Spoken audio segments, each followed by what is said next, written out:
નમસ્તે કુલદીપ. હું ડૉક્ટર જય ચુકાઈ છું. એટલે તમારી સાથે બીજા કોઈ સગા છે આપની સાથે કે આપ જ ખાલી છું?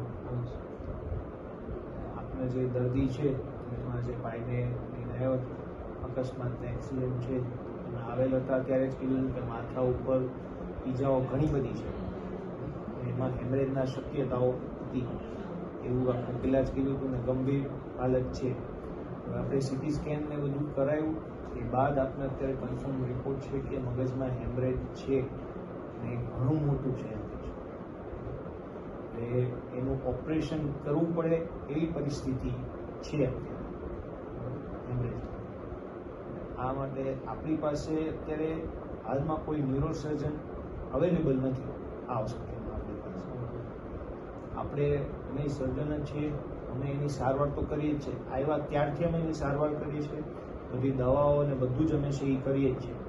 પણ આ એવું હેમરેજ છે કે જેમાં આગળ કદાચ ન્યુરોસર્જનની જરૂર પડી શકે. આપણી પાસે ન્યુરોસર્જન નથી એ મારી જણાવી તમને ફરજ છે.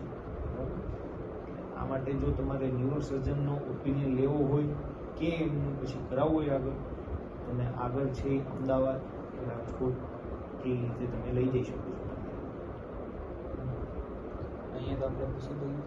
અહીંયા આપણી પાસે ન્યુરોસર્જન નથી અને હાલમાં સર્જરી કરવી પડે એવું લાગે છે અને એનાથી એને ફાયદો વધારે રહેશે એવું છે. બાકી અત્યારે હાલત ઘણી ગંભીર છે.